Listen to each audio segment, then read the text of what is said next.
Hello students, welcome to MOS classes. इस video में हम 8th क्लास सिविक्स एनसीईआरटी की जो नई बुक है उसके चैप्टर नंबर 6 कन्फ्रंटिंग मार्जिनलाइजेशन के क्वेश्चंस एंड आंसर्स को डिस्कस करेंगे। तो क्वेश्चन नंबर 1 है, list 2 fundamental rights in the constitution that Dalits can draw upon to insist that they be treated with dignity and as equals.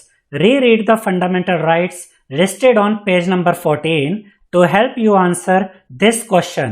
यानी कि हमें यह बताना है वो कौन से दो फंडामेंटल राइट्स है, यानी कोई दो फंडामेंटल राइट्स हमें बताने हैं जो कि कॉन्स्टिट्यूशन में दिए गए हैं, जिनको दलित्स यूज कर सकते हैं। किस चीज के लिए?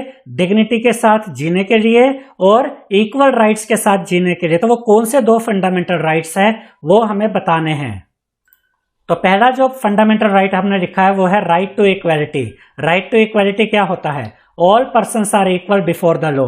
कानून के सामने सभी लोग एक समान है, कोई अमीर गरीब नहीं, कोई बड़ा छोटा नहीं। ठीक है, this means that all persons shall be equally protected by the laws of the country. यानी कि जितने भी लोग हमारे देश में हैं वो सभी लॉ के द्वारा इक्वली प्रोटेक्ट किए जाते हैं, कोई भेदभाव नहीं होता है। It also states that no person can be discriminated against on the basis of their religion, caste और sex। यानी कि किसी भी व्यक्ति के साथ भेदभाव नहीं किया जा सकता उसके धर्म के आधार पर, कास्ट के आधार पर या लिंग के आधार पर। Every person has access to all public places including playgrounds, hotels, shops etc। और देश के सभी लोगों को इन सभी जगहों पर जाने का अधिकार होता है, प्लेग्राउंड्स में, होटल्स में और शॉप्स में। तो ये वो फंडामेंटल राइट्स है जो कि दलित्स के द्वारा यूज किए जा सकते हैं समानता के लिए, समानता के अधिकार के लिए। ठीक है, अगला जो अधिकार है, अगला जो राइट है वो है राइट टू फ्रीडम।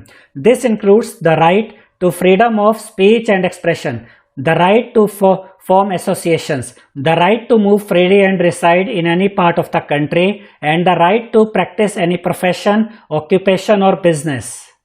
यानी कि जो राइट टू फ्रीडम है यह हमें स्पीच का, बोलने का अधिकार देता है, एक्सप्रेशंस, अपनी भावनाओं को व्यक्त करने का अधिकार देता है, यह हमें एसोसिएशंस बनाने का अधिकार देता है और यह हमें अधिकार देता है कि हम देश के किसी भी हिस्से में घूमने जा सकते हैं, देश के किसी भी हिस्से में रह सकते हैं। और इसके अलावा यह हमें अधिकार देता है राइट टू फ्रीडम कि हम कोई भी काम यहाँ पर जो कानून के अंतर्गत आते हैं वो सभी बिजनेस, वो सभी काम, वो सभी प्रोफेशन यहाँ पर हम कर सकते हैं। हमारे साथ कोई भी भेदभाव नहीं किया जा सकता। ये राइट टू फ्रीडम अधिकार देता है। तो इस राइट का अधिकार भी, इस राइट का इस्तेमाल भी जो दलित है वो कर सकते हैं।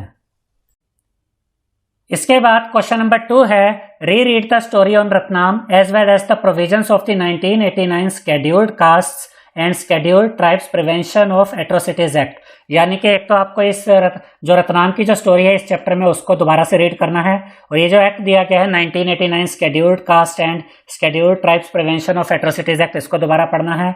Now list one reason why you think he used this law to file a complaint. फिर आपको ये भी बताना है कि रत्नाम ने इस एक्ट का यूज क्यों किया अपनी कंप्लेंट फाइल करने के लिए। तो इसके आंसर में हम लिखेंगे, in the story of Ratnam he was forced to do a ritual just because he was a दलित। यानी कि ये जो कहानी है रत्नाम की, इसमें रत्नाम को एक रीति रिवाज करने के लिए मजबूर किया जा रहा था क्योंकि वो दलित था।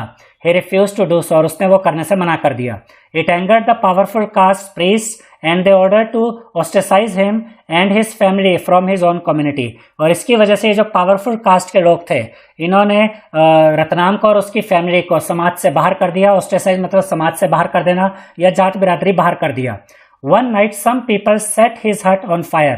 फिर एक रात कुछ लोग आए और उन्होंने उसके घर को, उसकी झोपड़ी को जला दिया।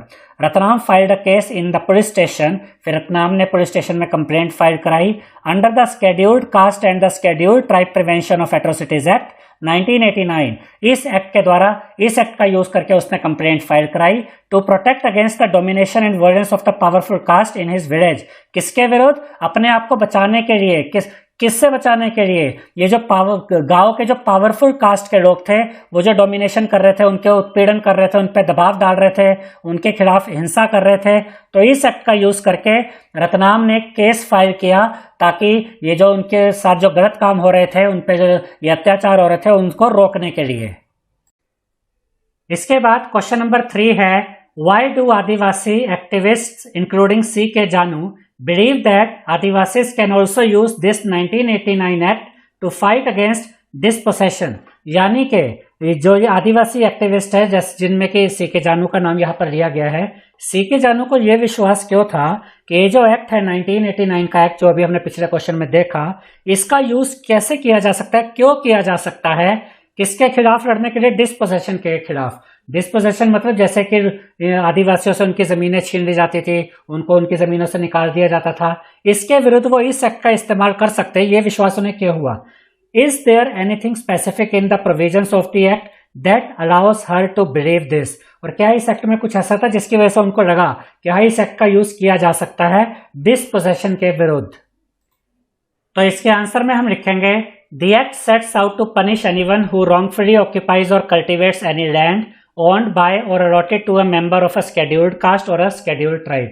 यानी कि एक्ट कहता है कि अगर किसी स्केड्यूल्ड कास्ट के व्यक्ति की जमीन पर या स्केड्यूल्ड ट्राइब के का जो व्यक्ति है उसकी जमीन पर अगर कोई जबरदस्ती कब्जा कर लेता है या फिर वहां आकर जबरदस्ती खेती करने लग जाता है तो उसके विरुद्ध एक्शन लिया जा सकता है, उसको पनिश किया जा सकता है, उसको सजा दी जा सकती है। ठीक है। उसके बाद Adivasi activist refer the 1989 act to defend their right to occupy land that was traditionally theirs. यानी ये जो आदिवासी एक्टिविस्ट है उन्होंने रेफरेंस दिया इस एक्ट का, 1989 के एक्ट का, अपने अधिकारों को डिफेंड करने के लिए, उसकी रक्षा करने के लिए, ताकि उनकी जो जमीनें थी वो उन्हीं के पास बनी रहे, उनको कोई छीन ना पाए।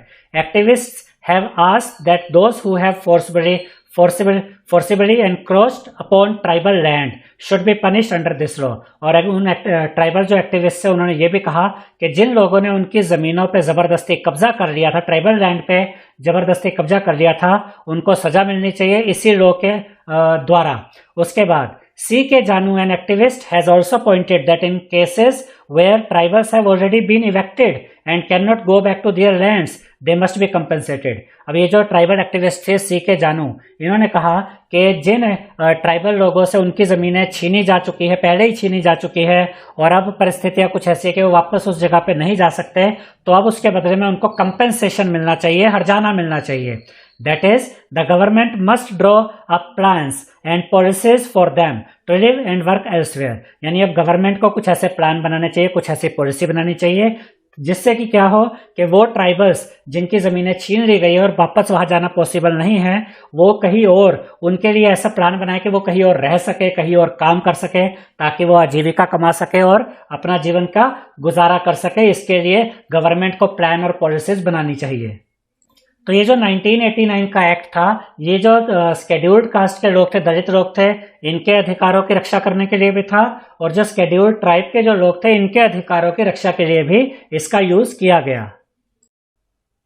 आई होप स्टूडेंट्स आपको हमारा ये वीडियो पसंद आया होगा।